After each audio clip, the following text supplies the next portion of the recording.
Well, what's going on, Razorback fans? Curtis Wilkerson here with Inside Arkansas and the pod at the Palace. Coming back to you today with another episode of our Arkansas basketball video mailbag, where essentially you ask me a question about Arkansas basketball, whether it's on Twitter, in the YouTube comments, DMs, whatever, and I answer it in video format. We've been posting one a day of these for the entire week. We got about 3 weeks more left of these things, so keep them rolling. We got a lot of content coming in today, though. Will Coach Cal unlock Trevon Brazile's potential? That comes from @Trainer Michelle, aka my wife. So thank you for participating in this exercise. But it's a really, really good question. I'll say this: I sure as heck hope Coach Cal unlocks Trevon Brazile's potential, because if he does, I think the ceiling for this team increases substantially, because we've seen Trevon Brazile's potential before. We've seen him play at his best in flashes, in spurts. And when he does, he's one of the better players in the country at his position. That's a fact. I think back to Maui, his first year at Arkansas, when he was playing against Creighton and giving Brian Kalkbrenner the business. I think about that Duke game last season where he had the double-double and looked like arguably the best player on the floor. But can you get that from him consistently? I think the first thing is, can he stay healthy? And that's just something that we haven't seen over the course of a couple years. So where is he at in terms of that? How much confidence does he have restored in that knee another year removed from that ACL surgery?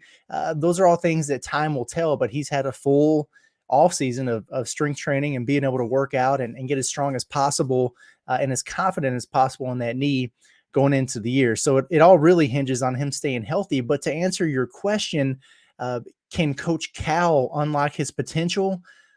Maybe so. I think Trevon Brazile needed a change of scenery. I felt that at the end of the season.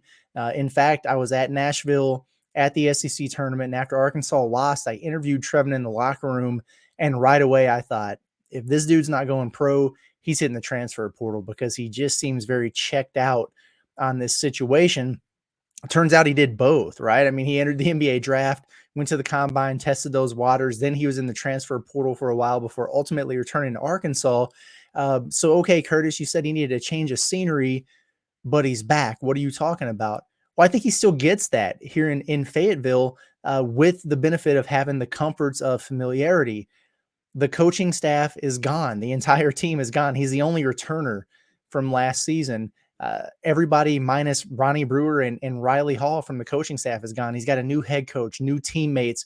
So from that standpoint, it's a clean slate, a blank canvas for him to work with, and a new start and new voices in his ear. But like I said, he's got that comfortability of being in a place he's been at for a couple of years.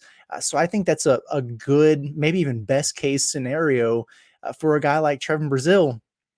Part of the issue last year with Trevon, quite honestly, was Musselman malpractice. I just don't think they used Trevon Brazile right. I don't think they put him in positions to succeed. They had him floating around on the perimeter like he was a wing or a small forward, and I think it took away from some of his strengths. How many times did we see Trevon Brazile on a ball screen last year, rolling to the rim and being a lob threat? That's what he does best, and we really didn't get to see that from him. So I think Coach Cal could start by playing him at the right position and putting him in positions to succeed.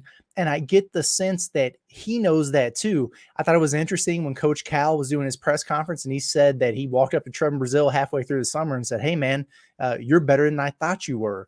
Well, why is that? Coach Cal saw him in games and saw the way that he was utilized, saw a Trevon Brazile that frankly, towards the backstretch of the season wasn't playing with a lot of confidence, but that ability is there. And he's really been preaching to Trevon to be an attack dog, being more aggressive, playing with more physicality. Well, what were we talking about with Trevon the entire time? The things that he needed to work on were those things: being more assertive, being more aggressive, being tougher, and letting his game do the talking, maybe instead of his mouth at times, right? Because he's a little bit of a trash talker, which I like if you back it up with the way you play on the floor. And so, Coach Cal saying, "Hey, I'm not letting Trevon shoot threes in practice." All right. Well, I think people took that out of context. Trevon's going to be one of the better 3-point shooters on the team.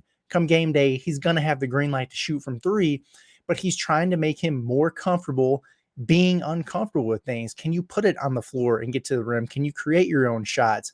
Can you score in the post? Can you work in dribble handoffs? Can you be more effective in ball screens and not settle for that one area that you're really good at?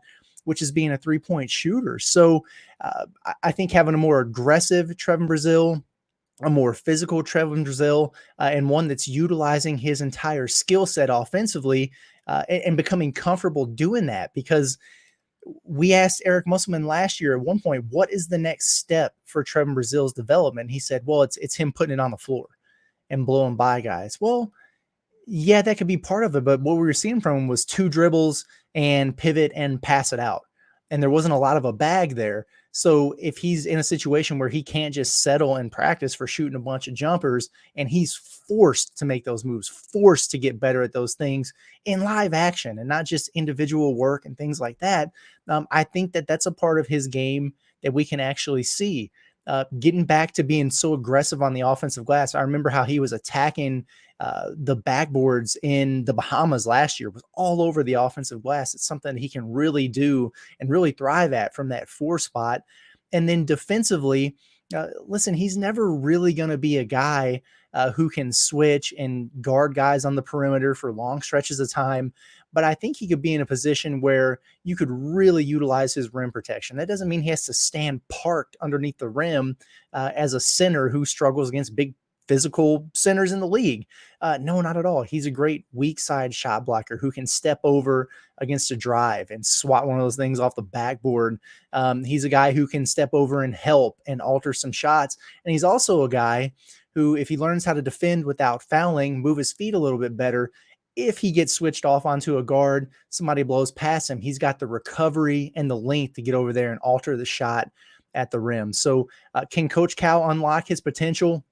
I think he can. I like some of the moves that he's already making with Trevon Brazile, instilling a little bit of confidence in him by saying, hey, dude, you're better than I thought you were. That means something coming from a Hall of Fame head coach, and then challenging him in ways that make him uncomfortable in the moment.